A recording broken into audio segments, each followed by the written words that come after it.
Why do the heathen rage? And why do they all imagine a vain thing? I want to give all honor, all praise, and all glory to Yahweh, Ba'ashem, Yahushai, Ba'ashem, Arachak, Wadash. Double honors to the elder apostles and bishops for the great millstone that rule well. And as always, peace, blessings, and salutations unto the hopeful elect tabernacle of David that are scattered abroad throughout the four corners of the earth. I just want to speak on this this so-called nuclear plan where you have the U.S. that's in a competition, if you will, with trying to be the first to outpace one another in trying to set up or establish a nuclear reactor on the surface of the moon. And this is an attempt for them to try to, use the moon as a power extracting source. They could try to get some type of energy sources from off the moon. They will be able to declare it as a basically a no-fly zone. If any other technological developing nation have the capability of reaching, that high up into the heavens. So they're basically trying to outpace each other in a buildup, in this particular initiative. All right. And this is all vain at the end of the day, of course, because we know that the scriptures say he disappointeth the devices of the crafty, that their hands cannot perform their enterprise. All right. It also says in Psalms 33, matter of fact, let me just go to it. Psalm 33 and verse 10. And it reads, the Lord bringeth the counsel of the heathen to naught. He maketh the devices of the people of none effect. The counsel of the Lord standeth forever, the thoughts of his heart to all generations. And, these nations are getting beside themselves, primarily Esau. You got Esau and Moab, they're kind of neck and neck. But they really are trying to establish, supremacy and domination over the world. And that's why they're rivals, as superpowers as we speak. All right. And all that's going to happen is, tension is going to continue to rise between the two. All right. And then before you know it, there's going to be war, which they already preparing for. They got nuclear submarines showing up in each other's yards in the sea. They having joint drills, in the sea, basically preparing themselves.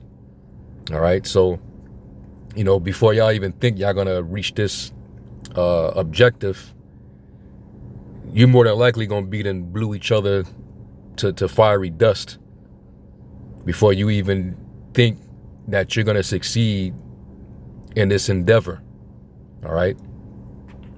So anyway, this is the news report on it. There's several news outlets that are reporting this. It says Moon's new dawn, U.S. races China and Russia with nuclear plan.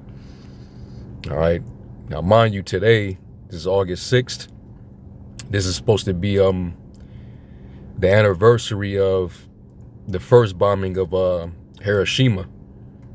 I believe on the 6th of August, they bombed them, and then on the 9th, they followed through with another atomic bombing. And this was the first time that the world got to see, fire, a military apparatus of, atomic fire, being shot on another nation. They got to see fire come down from heaven, pretty much. All right, and that's was that Revelation, and it told you about how this beast would basically have that capability. This is Revelation 13, and verse 3. It says, "And I saw one of his heads as they were wounded to death, and his deadly wound was healed, and all the world wandered after the beast." All right, this is after the Roman Empire had fell, And, you know, Esau, he was in exile for a minute, but then the Lord brought him back during the Renaissance. All right. And then they, you know, established their power structures, you know, throughout Europe. And then they went to the Western world and colonized and conquered the Western world. So this beast basically came back with a vengeance. It says, and they worshiped the dragon, which gave power unto the beast. And that dragon represents the Roman Empire, the first Roman Empire, right? And they worshiped the beast, saying, who is like unto the beast, who was able to make war with them. And after, especially after what happened in the 1940s, all right, a lot of these other nations, you know, they saw that, and you know, there was intimidation and respect. All right. And let me jump down to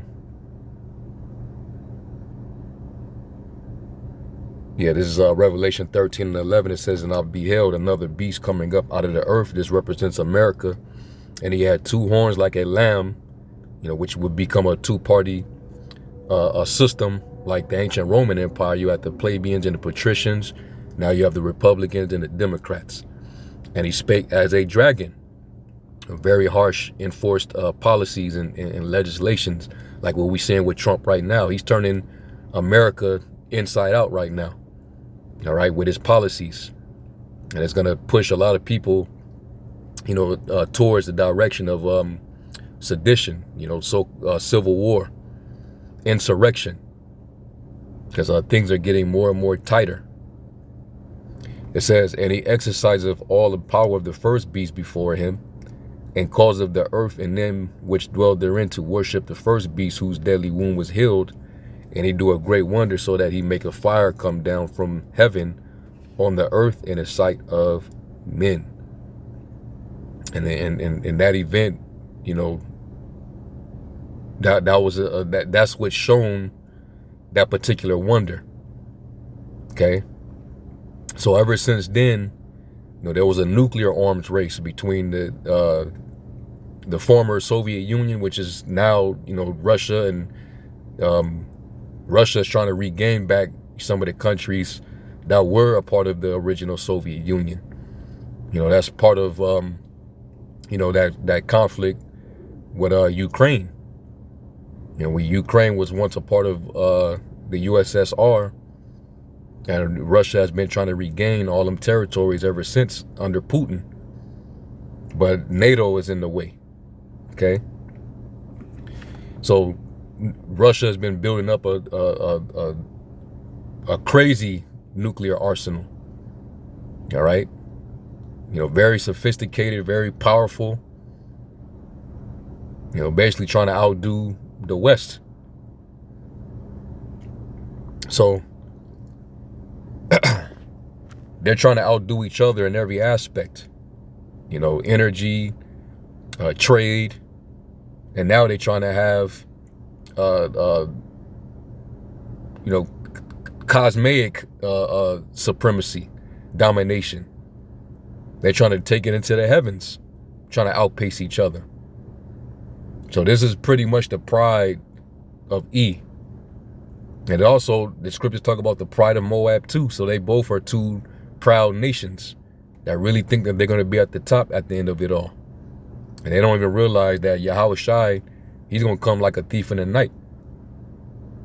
All right, he's going to come real quiet, you know, while this devil, he's going to try to, you know, set up a play where he's going to try to emulate and he's going to try to simulate a second coming, you know, a staged alien invasion using his AI, deep fake technology, you know, so on and so forth. His project Blue Beam holographic technology, and he has the capabilities of doing that. Remember, his right hand is the right hand of falsehood, so that could throw the world off, but then they're going to deceive the Lord's very elect.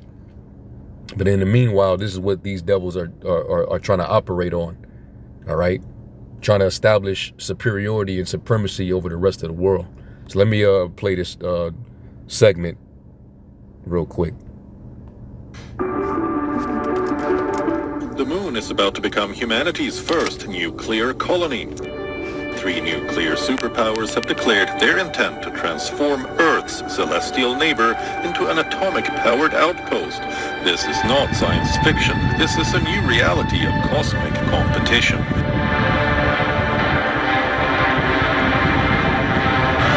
According to reports, NASA Administrator Sean Duffy has issued an urgent directive to accelerate construction of a 100-kilowatt nuclear reactor on the lunar surface, superseding previous plans for a less powerful 40-kilowatt system.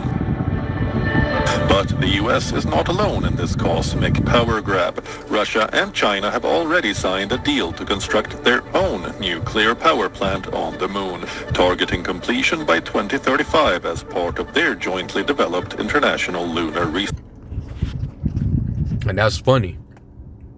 That's funny. The Lord sitting in the heavens laughing at their ass, because they really setting the time as if they're really going to succeed. All right. And that's why it's beautiful to be a prophet and know the true will of Yahweh Shem Yahushai. That's what makes this, very entertaining, that they really think in their endeavors that they're going to achieve this. All right. Now, let me grab this in Psalms 2.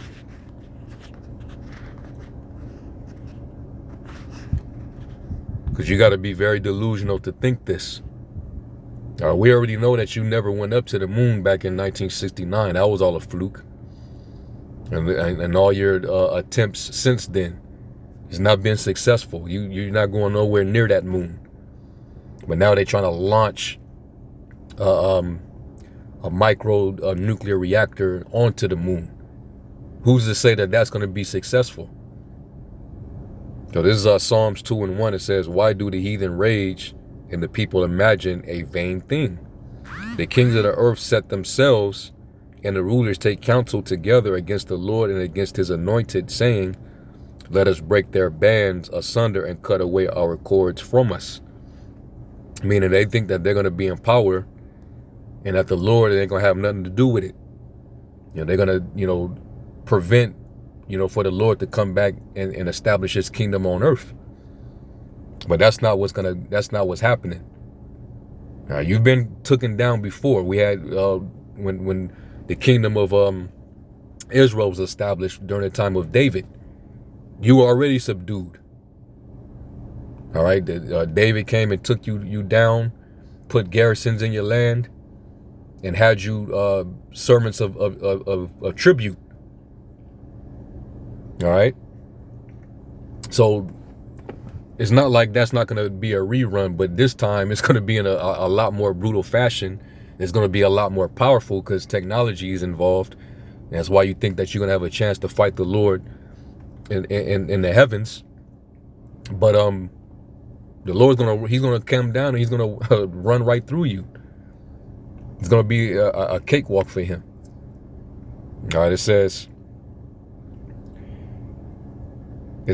verse 2, the kings of the earth, and this is in the AMP, the kings of the earth take their stand and the rulers take counsel against the Lord and his anointed, the Davidic king, the Messiah, the anointed, saying, let us break apart divine bands of restraint and cast away their cords of control from us.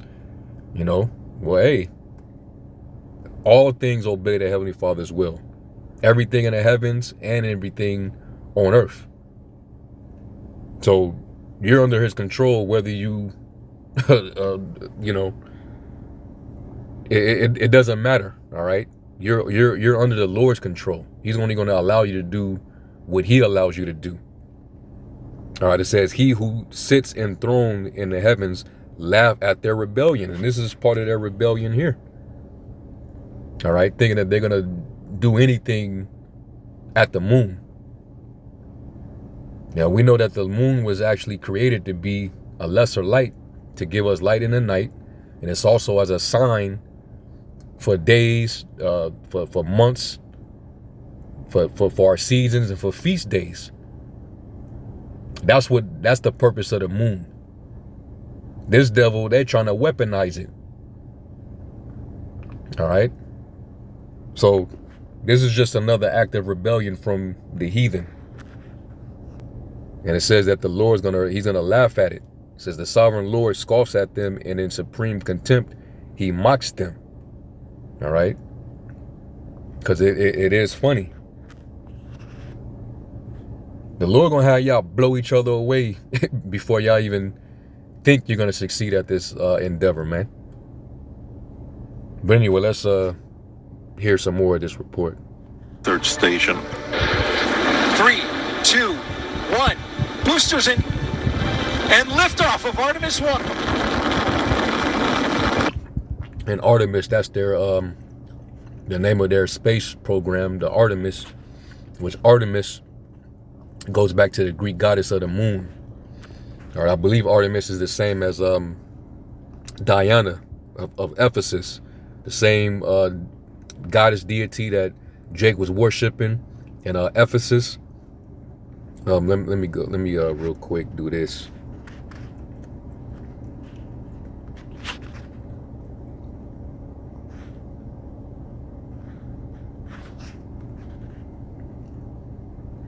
Yeah, Artemis is the Greek goddess of the hunt, wilderness, wild animals, the moon, and childbirth. Esau, going back to his, ancient Greek, Greco-Roman ways, just basically worship of the heavens, worship of the woman, the queen of heaven, all rolled in one. It says she is the twin sister of Apollo and daughter of Zeus and Leto. So they're freaking heathens, man. They're naming their program after a mythological idol that they were worshiping, a couple thousand years ago.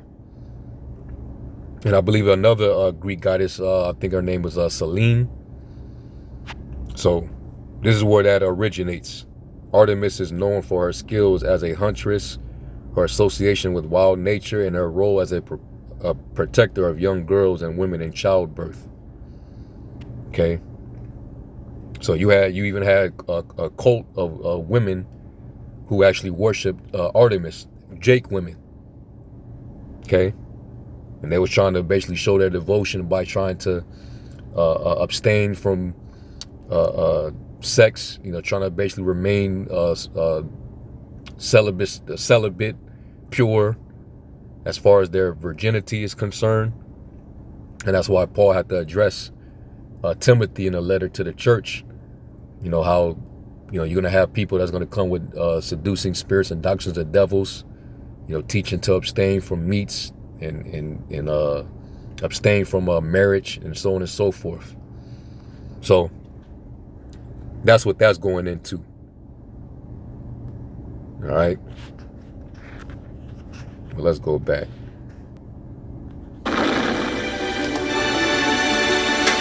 The lunar night, which can last for 2 weeks, makes solar power an unreliable option for a permanent human settlement. A nuclear reactor, however, would provide a continuous high-output energy source, enabling inhabitants, mining equipment, and scientific laboratories to operate around the clock. And I'm pretty sure they want it for their own selfish reasons. They're thinking that it's going to help humanity. No, they need more energy sources to empower their weaponry, their AI technocracy, basically to fuel and energize their digital tower of Babel. That's basically what they're going to try to use it for. Clearly emerging as a three-way nuclear race played out against the stark backdrop of space, where the stakes are nothing less than dominance over humanity's future in the cosmos.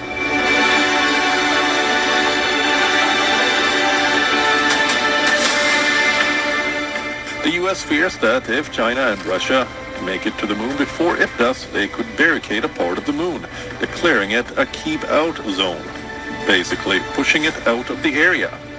This race is no longer about science. It is about who will write the first laws, carve up territories, and dictate access to trillions of dollars worth of lunar minerals.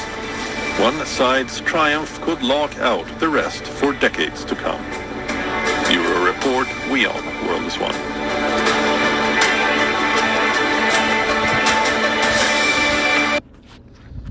So let me bring out a couple ending scriptures. Let's go to Psalms 140:8. And it says, grant not, O Yahweh, the desires of the wicked, further not his wicked device, lest they exalt themselves. Salah. And the Lord, the scriptures say before the destruction, the heart of man is haughty. So we know that before a fall, a man is at the height of his pride, and that's Esau and these other nations, man. And that's why the Lord, he's going to come back and he's going to basically judge them. He's going to judge and make war, and he's going to put the crowns on his head. Because these rulers, they really think that they're going to really dominate for the rest of eternity.